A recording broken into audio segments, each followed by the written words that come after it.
Ako, I am the constitutional successor, no? I am the next in line ayon sa ating constitution. At meron akong sinumpaan noong ako ay nag-assume ng Office of the Vice President. At nakalagay doon that I will preserve and defend the Constitution. So, wala sa aking mga kamay ang pagsasagawa ng extra constitutional means, no, to overthrow the current administration. At hindi ko din gusto yon. Hindi ko gusto agawin yung posisyon ni Bongbong Marcos. Gusto ko makita ng taong bayan hanggang sa dulo kung gaano ka walang hiya si BBM.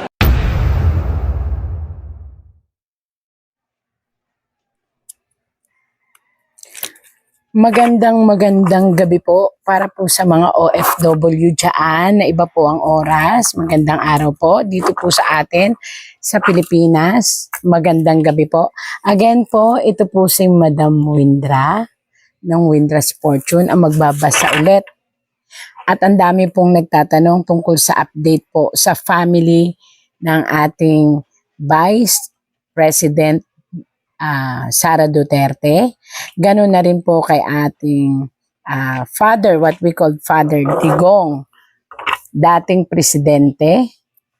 At kung ano pa yung mga update na nakikita ng tarot. Ayan. Again po, ito ay isang entertainment use lang. So, walang pikunan. At sana po itapon ang pangit, yung maganda ang tanggapin. Ngayon po ay tayo magtatarot na kung ano po ang nakikita ng tarot sa pamilya ng ating dating presidente. Pakita mo sa akin kung ano ang katotohanan at kung anong nakikita mo ay ating iparating sa buong sambayanan. Again po, walang personalan. Ito po ay tarot lamang. Ayan. Kukuha po ako dito. Kakalat ko po yan. Pamilya Duterte mula sa ama hanggang sa mga anak. Gano'n rin kung ano pa yung nakikita sa politika at sa buhay nila. Ayan. Kukuha po ako. Mini, mo. Ayan. Kung makikita nyo po ito, ayan na naman po tayo dun sa baliktad at saka hindi. Tandaan nyo po, ang psychic kay baliktad kaya ano mababasa po. Ayan. Nakikita nyo po ito.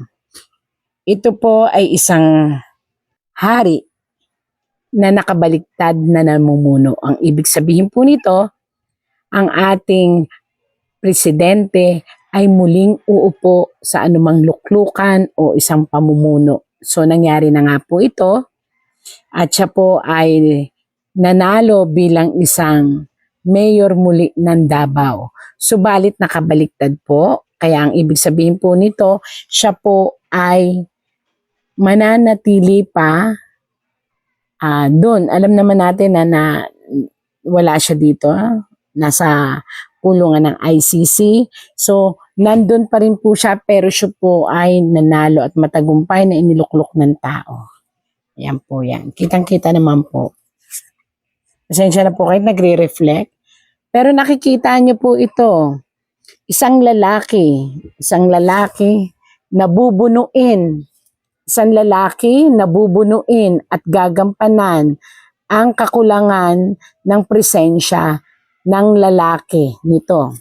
So, ibig sabihin po, may isang lalaki sa pamilya ng Duterte, ayan, na magre-represent sa kanya o gaganap. Ayan, yung mga, ang ibig sabihin po niyan, yung mga kahoy-kahoy na yan, yan po yung igagather niya at itutulong niya para po ang kakulangan ng presensya ng ating mayor ng Davao ay magampanan ng isa ring, kaya po siya nakapula, siya po ay anak. So, maaring, sino ba ang ngayon ang nanalong vice? Di po ba si Sebastian o si Baste? Yan. Kitang-kita po. Kadugo, tapos ang daming mga plano. Lahat po ng inumpisahan ng ama ay gagawain ng anak. May mga bagay lang po na pagka-clarify dito na ipapakita nila pa rin ang masigasig nilang pagpupromote tungkol sa drugs on war. Yun po ang nakalagay dito. Kasi po yun talaga ang talagang main objective nila is to make peace para makilala daw ang sambayanan na isang lahat ng tao ay makakagala na maayos. Sayang maganda yung proklamasyon nila. Maganda yung kanilang adikain. Sana'y tanggapin ito ng madlang people o lalo na ng mga taga Davao kasi wala nga yung father so yung anak ang magre-represent. Kitang-kita sa tarot. Pasensya na po at talagang nagre-reflect. Nakita nyo naman po ito. Ito ay isang babae na nakaupo, subalit nalulungkot. Ang ibig sabihin po nito, ito naman po ay ang asawa o yung sinasabing partner. Ibig sabihin po nito, ang pamilyang Duterte o ang ating si father na tawagin ay Tatay Digong, kahit na po sabihin pa natin open naman po ang kanilang buhay, kahit sabihin pa po natin na siya ay nagkaroon ng ibang pamilya at may una siyang pamilya in a Muslim way, ibig sabihin po nito, intact ang pamilya, magkakatulungan. Actually po, tutulong ang isang may edad na babae. So, maaaring ito ay mother ni Baste, na asawa ng ating dating presidente, upang magkaroon siya ng mga proyektong pangkababaihan. So, gagawa sila ng isang proyekto na talagang itutulong nila sa mga tao in the absence of her husband. Ayan, ang ganda. Ganda po yung nakikita ng tarot. Ako po yung nagbabasa lang ha. Yun po ay yung babaeng asawa. So, mother ni Baste or ano. Wow. Ano ito? Ito'y hubot-hubad. Ibig sabihin ay mag-uumpisa ulit sa umpisa ang mga sitwasyon. Ito naman po ay senyales ng politika. Ibig sabihin po nito, talagang gaganap ang mga Duterte. Hindi para maghiganti, kung hindi para umpisahan muli ang sinimulan ng kanilang ama na pagpapaganda ng Davao. Sana hindi lang Davao, sana lahat. Pero syempre, it's up to the government. Ayan, maganda po, maganda ito. Hubot-hubad silang gaganap muli sa Davao upang umpisahan ang sinimulan ng ama. At ang masakit nito, medyo matatagalan talaga po ang nakita ko dito sa tarot kaya hubot-hubad. Matatagalan po talaga sigurong magkaroon ng present ulit ang ating mayor. So, hopefully na makalabas naman siya. Ayan. Para yung hubot-hubad ay biglang hindi naman maging parang napakahirap para sa mga beginner ulit. Kasi iba pa rin yung the father. Wow. Nakita niyo po ba itong fight? Ito po ay si tatay. Mismong ang ating dating presidente po ay lalaban mula sa kanyang kalusugan dahil po ang kanyang dugo ay talagang hindi maganda, ang up and down ng kanyang diabetic, and hopefully gumaling siya, pero I rather na mas safe muna siya sa ICC or safe muna siya doon. Yun po ang masasabi ko na sinabi ng tarot. Mas maganda po na mas safe muna siya doon, although mas kung tutuusin, mas maganda na siya ay makabalik na. Ayan po, mas maganda na siya ay makabalik na para magampanan niya ang kanyang pagiging mayor. Pero ang sabi po dito, again and again, tarot lang po ito. mas safe siya po na nandoon sa ICC sa isang kulungan o sa isang kwarto kasi doon safe ang buhay niya. So ang ibig sabihin may isang panganib na darating sa buhay niya na maaaring maglikha na naman ng kaguluhan dahil sa mga protesta at sa proteksyon na gagawain ng sambayanan. So kinakailangan po na dun muna siya para hindi siya masaktan or walang mangyari sa kanyang pangit. Yan po Hindi ko po alam bakit lumabas po yan. Tagabasa lang po ako ng tarot. Uy, totoo daw. Yan ho ang lingwahe ko ng mabuti. Nakita nyo po, isang, nagre-reflect talaga. Nakita nyo po yan, isang parang priest, tapos may dalawang lalaki. Ayan, may dalawang lalaki. Pasensya na po ito ang ginamit ko kasi ito yung parang feel ko ang energy kahit gabi.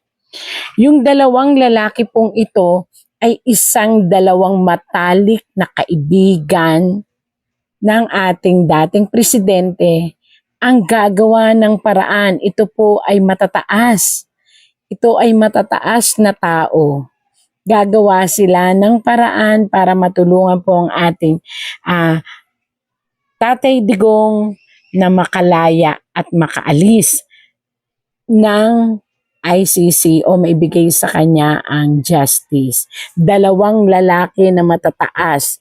So maaaring ito ay dalawang pangulo o dalawang namumuno sa isang bansa. Dalawang porsigido po talaga.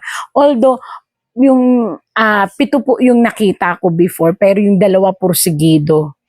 Hindi ko alam sino yan pero matataas po yan as in super tataas nila.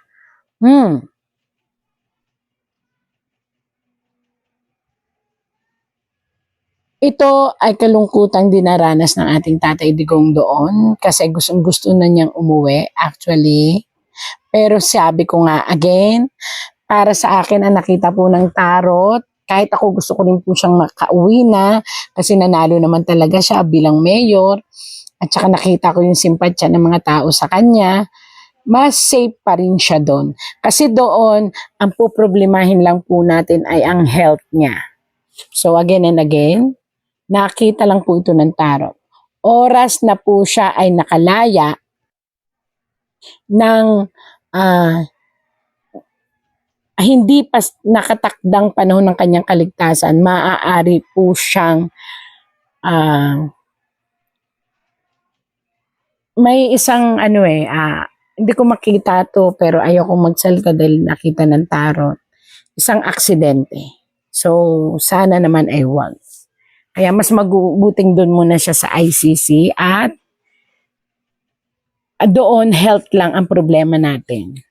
Kasi once na may nangyari po sa kanya, magkakaroon ng napakagulo na naman po Pilipinas. Kasi hindi lang po Pilipino ang magkakagulo buong mundo. Kaya doon na lang po muna ang tatay natin na iniidolo. Kasi doon kalusugan lang ang problema. Pag nasa takdang panahon na at safe na, pwede na siyang umuwi. Sa ngayon po kasi, bakit sinabi po ng tarot na kapag safe na? May isang lalaki, namumuno ito, isang mataas na namumuno sa ating Pilipinas. So it means isa ring presidente. Ang mukhang nabubuksan ang kanyang kaisipan. Ang mukhang magbababa ng kanyang sarili dahil napapansin niya na ang lahat ng nangyayari ay sa kanya isisisi. Kung matatandaan niyo po sa last kong mga vlog na mayroon tayong tarot na nabasa doon na lahat ng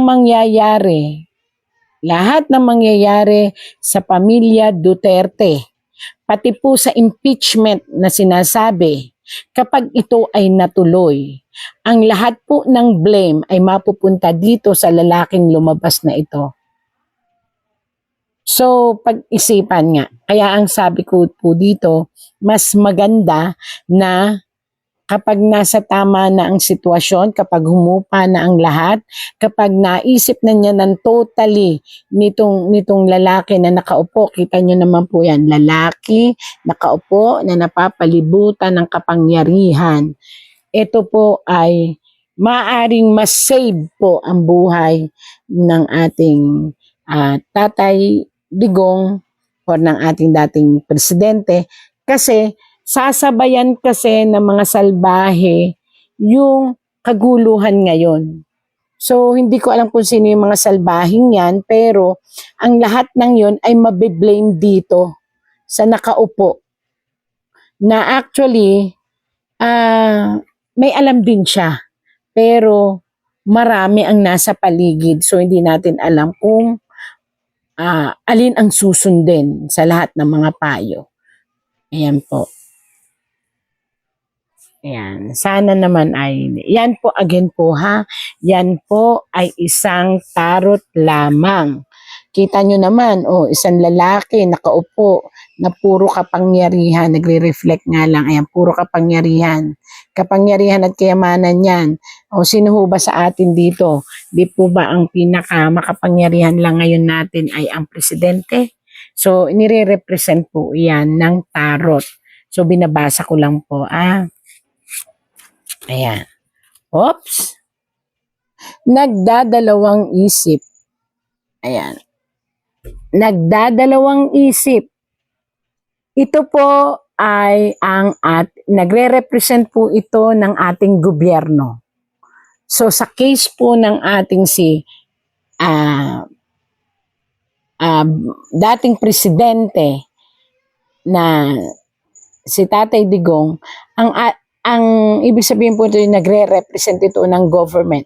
Ang ating gobyerno ngayon ay naiipit. Bakit po? At nagdadalawang isip, naguguluhan. Lahat ngayon po ng mga nakaupo na dating, hindi po yung ngayong na-elect yung mga dati pong nakaupo na hindi pinalad na maiboto, ngayon sila lahat ay nagkakagulo. Nagdadalawang isip sila. Itutuloy ba ang impeachment o hindi? Totoo po yan. Lumabas po yan. Gobyerno po yan. Gobyernong nakabaliktad. Ang ibig sabihin, nakita nila ang puwersa. Nakita nila ang kapangyarihan ng pagkakaisa ng mga tao na nagmamahal sa dating presidente, na ipinasa ang pagmamahal sa mga tao sa anak naman niya na babae na si Vice President Sara Duterte, na ngayon ay maraming impeachment na gustong ibato sa kanya. Kung matatandaan nyo rin po yung vlog ko dati na nakalagay doon na may 3 o 4 na impeachment na gustong ibato sa kanya, pero may isang natatago dun sa higaan ng babae. May babaeng nakahiga tapos may isang espada. Ang ibig sabihin po noon, kaya sinabihan ko noon na wag ituloy ang impeachment. Or sana mapag-aralan ng mga tao na nagdidikta doon sa ating gobyerno na ituloy ang impeachment. Kasi po yung espadang yon ay napakatatag. Yung espada pong yon ay maaaring maging kalasag na natatago para po lahat ng nagtatag ng impeachment ay mabuwag sa politika. O kung politiko man sila ay hindi paniwalaan ng tao at sila po ay hindi iboto. At nangyari nga po, di po ba? Ang ibinoto nila po ay ang lahat ng side ng ating mga ka-Duterte. Pasensyahan nyo na po ako sa aking pagsalita. Kaya po ikinukwento ko po sa inyo kasi ini-interpret ko po at buhay po ang tarot natin. Sinasabi po niya sa isipan ko, sinasabi po niya kung ano ang kahihinatnan once na itinuloy po ang impeachment. So pag-isipan again. Kasi po, ito po ay pagdadalawang isip ng gobyerno sa isang kaso of impeachment. Paano nangyaring impeachment? Kung makikita nyo po dito, nakataas ang isang paa at may barko. So, sailor at yung star, ang ibig sabihin po ay politika, maningning. At ang ibig sabihin po noong juggle, nagdadalawang isip, ibig sabihin po noon ay magulong impeachment. So, para po sa naglatag ng impeachment, ito po, pakinggan nyo po ito. Kung ako po sa inyo, ihinto na ang impeachment. Yun po ay sabi ng tarot, ha? O, yun po ang sabi. Kasi may alas talaga ang mga Duterte. Wala po talagang bahid na anomalya kung hindi personalan na po ito ang nangyari. Kaya sana mapag-isipan po ito kasi malakas po ang mangyayari na kaguluhan oras na natuloy o itutuloy ang impeachment. Sinasabi ko lang po yan, ha. Oh. Ang pamilya, ito naman sa family. Actually, maganda po ito para sa mga pamilya ng Duterte. Dito nila nalaman kung hanggang saan ang kaya nila sa isa't isa. Mula po dun sa unang asawa hanggang sa anak na bunso na babae hanggang sa dating asawa. Sorry po pero yun naman po ang kalakaran. Pero asawa pa rin siya kasi wala naman diborsyo dito sa atin sa Pilipinas. Pero lahat po sila ay nagkaisa, naging masaya at nagmahalan at nakilala nila ang isa't isa. So, mas maganda silang makapagseserbisyo ngayon sa mga tao. Ayan. Open book naman ang buhay nila. So, labas tayo dyan. Isang magandang pag-asa sa oras po na muling maluklok ang babaeng Duterte. Ayan po. Kung sakali po at maluluklok ang isang babaeng Duterte sa isang mataas na posisyon ay magkakaroon po ng isang magandang pag-asa. At nakikita nga po dito na kahit ayaw ng babae na Duterte, maaaring si Ma'am Sara na po ito kasi siya lang naman ang babaeng, hindi pa naman pwede si Kate, di po ba? Lalong hindi rin pwede yung asawa. So, ang sabi po dito ay bagong pag-asa sa partido ng mga Duterte. Isang pag-upo ang magaganap at ang pag-upo pong ito ay kinakailangan pong ipagdiwang din kasi sa history po ay lalabas po ito na magiging maganda ang kalalabasan ng pamumuno ng babae. Kung sakali po natatanggapin niya. Kasi dito nagdadalawang isip pa rin siya.